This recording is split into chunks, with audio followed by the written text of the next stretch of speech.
Ensuite, quatrième étape, traitement des objections. Alors ça, c'est une certification en 6e année. Alors c'est une certification en 6e année, mais j'aime bien de vous montrer déjà maintenant ce que vous devrez savoir faire plus tard, et vous allez peut-être déjà arriver à le faire en fin de 5e, ce qui sera de nouveau tout bénef pour votre éventuel job d'étudiant ou votre prochain stage. Donc le vendeur écoute les objections du client, hein, ça c'est quand le client est devant la glace par exemple, où il n'a pas voulu essayer le vêtement et se dit oui je sais pas, je suis pas convaincu par la couleur. Ouais, c'est très simple, si ce n'est que ça, ben, vous allez rechercher un vêtement d'une autre couleur. Ah, j'aime pas le logo, vous allez rechercher quelque chose sans logo. Euh, Si le client dit oui, je sais pas, non, je n'aime pas, et c'est tout ce qu'il vous dit, vous avez besoin d'en savoir plus. Donc vous allez en fait devoir vous l'interroger sur ce qui lui déplaît. Donc on repart en quelque sorte dans l'étape 2, phase de découverte, on doit découvrir ce qui ne plaît pas au client ou pourquoi il hésite. Et là, vous pouvez demander au client, mais qu'est-ce qui vous fait hésiter? Qu'est-ce qui ne vous plaît pas dans ce vêtement, monsieur? Ah, mais je suis sûr qu'on peut trouver mieux, mais dites-moi, qu'est-ce que vous n'aimez pas dans celui-ci? Alors, on va rassurer le client et on va essayer de savoir ce qui ne lui plaît pas. Moi, je sais pas, c'est trop cher, c'est compliqué d'entretien, je préférerais, je suis pas convaincu par la couleur. Ah bon, vous trouvez la couleur trop sombre ou trop claire?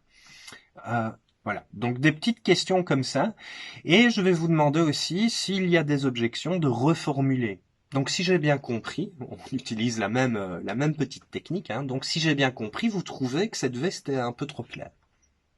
Eh bien monsieur, laissez-moi... Donc là, le client a aussi l'occasion de vous dire oui, ou de compléter. Oui, elle est trop claire, et en plus, je suis pas certain que ça aille à mon physique. J'ai pas l'habitude de porter des vestes aussi longues, j'ai l'habitude de porter à la taille. Ah, mais alors monsieur, laissez-moi vous proposer une veste plus claire et plus courte.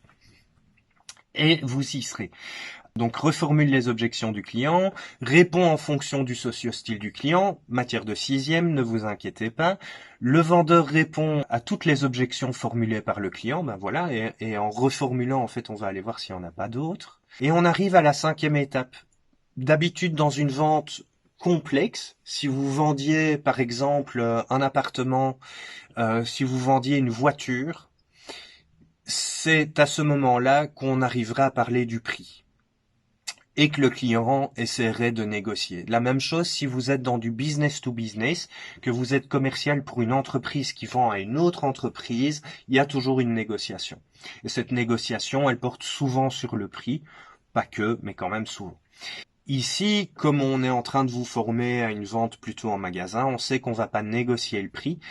Par contre, j'insiste sur le fait que, à moins que le client ne vous parle du prix dans la phase de découverte, quel type de robe cherchez-vous? Ah, une robe à moins de 50 euros. Ou une robe pas trop chère.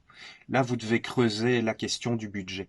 Mais si le client ne parle pas du prix, vous n'en parlez pas non plus. Vous n'en parlez pas non plus quand vous lui proposez le vêtement. Si lui n'a pas parlé de prix, si lui n'a pas fixé de budget, vous ne le poussez pas à se fixer une limite. Vous attendez que lui arrive avec cette question-là. Parce qu'il ne faudrait pas bloquer ce qu'on appelle votre panier, ou le panier du client. Donc c'est le montant pour lequel il va acheter dans le magasin. Donc vous gardez la question du prix pour cette 5e étape, sauf si le client en parle avant. Qu'est-ce que c'est?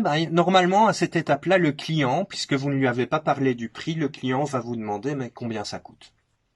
Et là, la petite technique, c'est une petite technique de sandwich, c'est de glisser le prix que le client va devoir payer entre deux ou plusieurs avantages du produit. Alors, comment est-ce qu'on fait ça? Ah, je sais pas, et à combien est-ce qu'elle est cette robe? Eh bien, madame, pour cette robe qui vous va si bien, il faut compter un budget de 40 euros. Et ça comprend toutes les facilités d'entretien. Vous voyez? Donc, vous mettez un petit avantage au début et un petit avantage après. Et alors, notez aussi que j'ai pas parlé de prix, j'ai parlé de budget.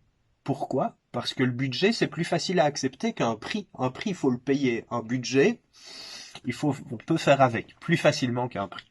Alors, ensuite, on va avoir, donc ça c'est simplement l'étape 5, hein, et on voit que c'est certification en sixième, mais vous pouvez déjà essayer de le faire en CIPS, et si vous buguez un petit peu, ce sera pas grave, c'est du bonus.